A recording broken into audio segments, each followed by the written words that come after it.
I never imagined that the soft clinking of champagne flutes could feel so like the ticking of a bomb.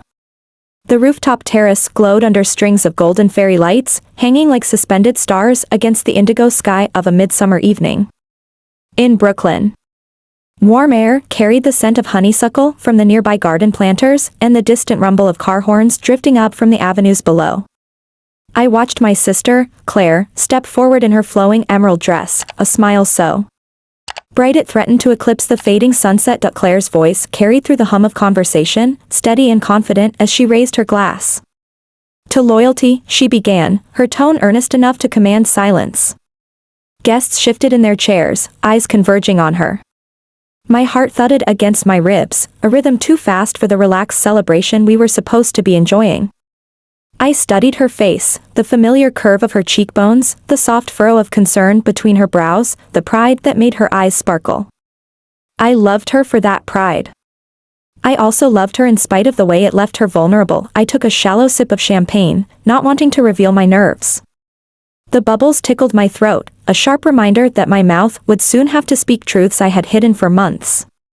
Claire continued, detailing stories from childhood, how I had always defended her when we were taunted on the playground, how she watched my back through every teenage heartbreak. Every anecdote she shared felt like a stitch, sewing me tighter into a quilt of remembrance that warmed her listeners, and made me sweat beneath my sequined navy gown, from my vantage point by the low brick wall. I spotted Dad in his crisp white shirt, leaning forward on his cane as though it were a podium. He smiled at Claire, his pride unmistakable. Beyond him, the Manhattan skyline stood silent, steel and glass monoliths set ablaze by the fading light. I breathed in that panorama, willing myself to remember how many times I had reveled in this view, back when everything in our lives had felt simpler. Claire's tone softened as she spoke of loyalty's true meaning. She told of a secret I had confided in her years ago, the one about the mistakes I made in my late 20s when I lost my job and spiraled into debts I was too ashamed to face. She described how I had leaned on her, and how she had refused to abandon me. My palms grew clammy. That chapter of my life was mine to claim or conceal. I had intended to unveil the truth tonight, but now watching her vulnerability made me hesitate. A soft breeze rustled the leaves of a nearby fern, and the fairy lights swayed above us. I could feel the tension coiling in my chest. Claire lifted her glass higher, pausing for a beat that stretched longer than any silence should. I glanced at her fiancé, Marcus, who gave me an encouraging nod. His dark eyes were warm with kindness. He believed in me. But he didn't know the half of it. He didn't know the debt I had quietly paid off, the years of therapy I'd refused to share, the lies I told to keep my failures out of sight. The guests leaned in, murmuring soft exclamations of appreciation. A few dabbed tears at the corners of their eyes. I forced a gentle smile, folding my hands neatly in my lap. Every shared memory from Claire built the stakes higher. I saw my best friend, Rachel, clutching her partner's arm, eyes glistening. I saw my mother, her expression a mixture of joy and wistfulness, as if she recalled her own youthful confessions in quieter family gatherings. Claire's voice broke slightly as she concluded her toast. She spoke of trust, the bedrock of any relationship, and how without loyalty, even the strongest bonds could crumble. I know that loyalty is two-way, she said, her gaze sweeping the circle of family and friends gathered around us. And tonight, I want to honor my sister, who has shown me what it means to stay true, no matter what. She raised her glass again, nodding in my direction.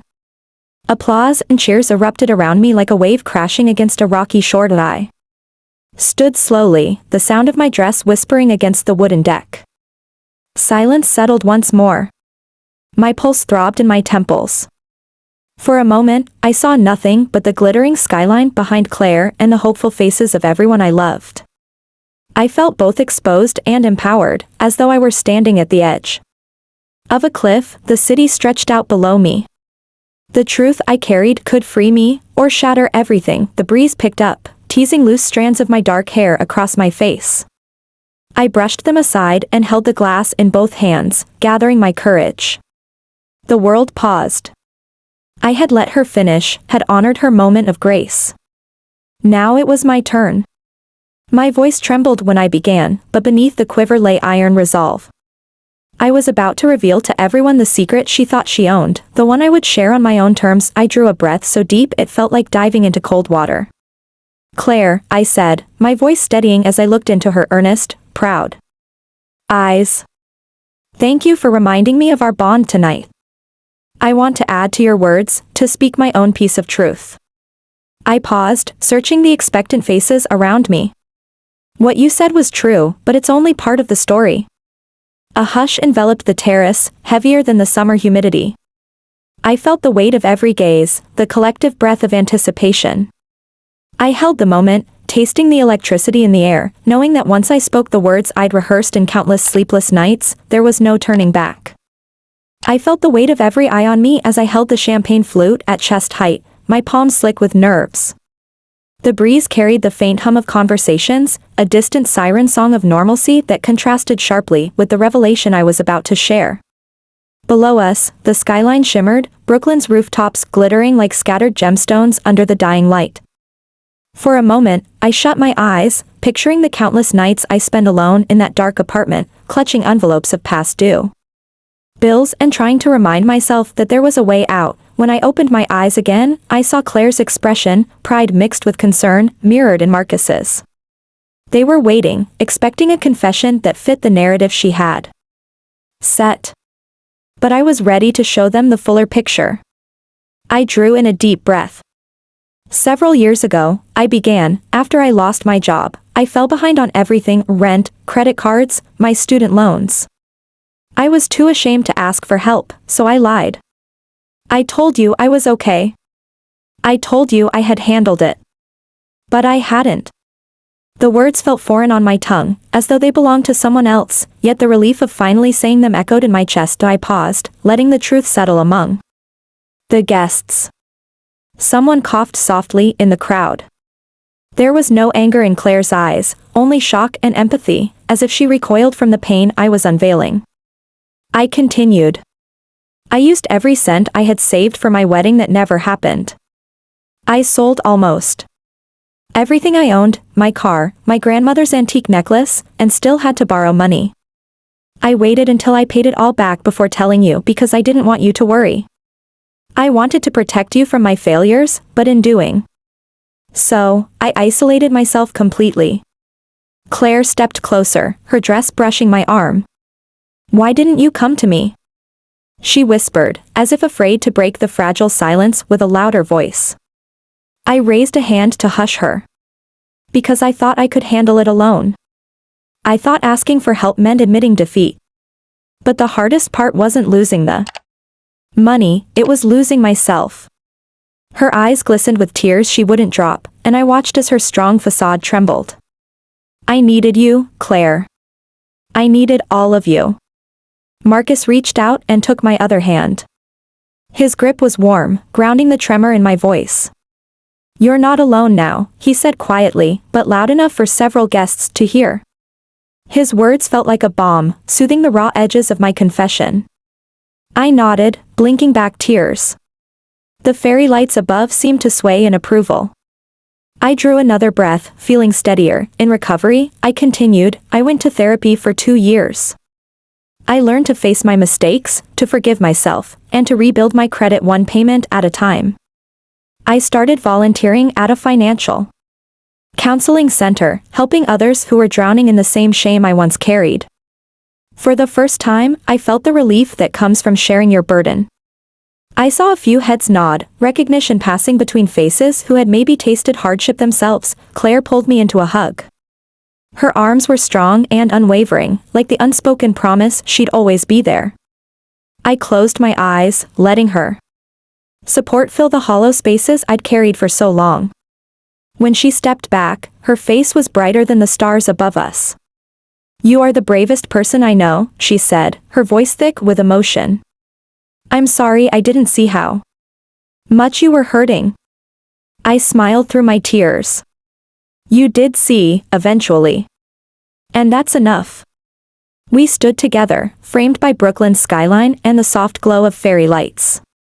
Around us, glasses were raised again, this time not just for loyalty, but for resilience and truth. Laughter and applause rippled through the terrace, and I Felt the tension slip from my shoulders. For the first time in years, I felt whole, but as the celebration continued, a new thought settled in my mind. This confession was only the beginning. I'd unveiled my past, but there were still truths about my future I wasn't ready to face.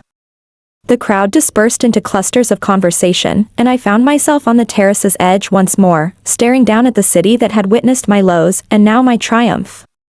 The twinkling windows seemed to wink in encouragement, reminding me that the next chapter wasn't written yet. I turned back to Claire, her hand resting gently on my shoulder. "What's next?" she asked softly, her voice steady with faith in me. I took her hand in mine, warmed by her touch. Looking at the skyline, I whispered, "I'm not entirely sure." But in that moment, with Claire's steadfast presence and Marcus's quiet support, I believed in myself more firmly than ever before. And I knew that whatever came next, I wouldn't face it alone. The night wound down around us, but I felt more alive than I had in years. The laughter of friends drifted through the warm air while fairy lights winked overhead like distant stars. I lingered by the railing, my hands still trembling with the aftershocks of confession and relief. The city spread out beneath me, every window holding its own secret story, and I realized how many stories I still had left to tell. Claire found me there, her emerald dress now catching the glow of nearby lanterns. She slipped her hand into mine without a word, and I felt the steady rhythm of her pulse. "Come on," she said, nodding toward the group gathered near the pergola. "Let's close this night out properly." I nodded and allowed her to guide me, step by careful step, back into the circle of warmth and friendship. As we approached, Marcus rose with 2 glasses of something amber, bourbon on the rocks, his favorite. He offered me one, and I accepted with a grateful smile. To new chapters, he toasted softly. I clinked my glass against his, and then against Claire's. The taste of whiskey was stronger than champagne, but I welcomed the burn, the reminder that growth often comes with a sting. My phone buzzed in my purse, and I glanced down to see a message from Rachel. She and her partner were walking home but planned to stop by tomorrow morning to catch up. I typed back a quick thanks and closed my phone. Even through the night's euphoria, I knew I needed to rest and let my mind settle. Tomorrow, I would wake to decisions and plans, but for now I savored this victory. The terrace began to empty as guests drifted away, offering hugs and congratulations. I thanked each of them, surprised at how natural it felt to share my truth. None of them looked at me with pity. Instead, I saw admiration, relief that I had carried my burden in silence for so long, but that I was finally free of it. When the last car pulled away and the soft strains of music faded, Claire and Marcus and I remained. We stood barefoot on the wooden boards, our shoes kicked aside near a potted rose bush. The air had cooled, carrying the scent of the river nearby. I shivered, and Claire draped her shawl around my shoulders without a word. "I'm proud of you," she said, her voice low. "You've been through hell and back." I leaned into her, breathing in the scent of her perfume mixed with honeysuckle. "I couldn't have done it without you," I whispered. She laughed softly. "You did this for yourself." I just held the mirror. Marcus joined us, draping an arm around each of us. We stood in a loose triangle, looking out at the city lights. "So what's next?" he asked, his tone both curious and reassuring. I considered the question, letting my gaze drift across the skyline. In the distance, I could see the East River's silvery ribbon and the faint glow of streetlights on the Manhattan Bridge. "I'm going to finish my certification in financial counseling," I said. "I've been volunteering, and it feels like the right path. I want to help people avoid the shame I felt." Marcus squeezed my arm. "That's amazing," he said. Claire's eyes shone with pride. "You'll be incredible," she added. I let their support fill me, feeling a new resolve form. I pictured desktop computers and clients sitting across from me, hopeful or desperate, depending on the circumstances. I imagined guiding them through budgets and debt reduction plans, listening to their fears, helping them reclaim their dignity. The thought made my heart quicken. The night air grew chillier, and Claire suggested we head downstairs. We grabbed our shoes and descended the stairs, the wooden steps creaking beneath our weight. At the bottom, a single lantern lit the path to the back gate. The sound of cicadas hummed in the garden beyond, a lullaby of summer. Outside, a black SUV waited to drive us home. The driver greeted us politely, and we piled in. I settled into the leather seat, the engine's purr vibrating through the frame. We rode in comfortable silence at first, each of us lost in personal reflection, the city's lights blurring into ribbons of color through the window. Halfway to my apartment, Marcus reached over and squeezed my knee. "I know this is just the beginning," he said. "But wherever you go, whatever you do, I'll be there." I swallowed hard, touched by his certainty. "Thank you," I replied. The words felt inadequate, but they were all I had. I closed my eyes for a moment, letting the car's motion soothe me. When we arrived at my building, I hesitated before stepping out. The sidewalk was empty, the street lamps casting long shadows. I looked back at Claire and Marcus. "Ready?" Claire asked. I inhaled, feeling the cool night air fill my lungs. "Yes," I said. I opened the door and stepped onto the pavement. Claire kissed my cheek. "Good night," she whispered. Marcus shook my hand in a brief, firm grip. "See you tomorrow," he said. I nodded and watched them drive away, their taillights disappearing into the dark. I stood for a moment, alone, in the quiet street. Above, the moon peeked from behind wispy clouds, casting a gentle glow. I raised my head and closed my eyes, feeling the weight of the past year lift. The truth I had revealed so bravely had transformed my world. When I opened my eyes again, I walked up to my apartment door with lighter steps. I unlocked it, flicked on the light, and dropped my shoes by the entrance. The apartment was cold and silent, but comforting in its familiarity. I kicked off my shawl and dress and padded to the window. I gazed out at the skyline one last time. Before bed, the buildings stood like silent witnesses to my journey from fear to honesty. Tomorrow I would rise early, call the counseling center, and set up my schedule. I would meet Rachel for coffee and plan the next steps in my new career. I would continue to build a life defined not by shame, but by resilience and truth.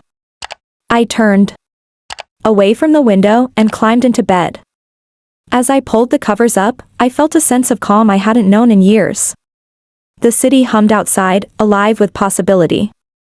And in that quiet moment, I knew I had finally come home to myself per Gunter. AO Chat GPT.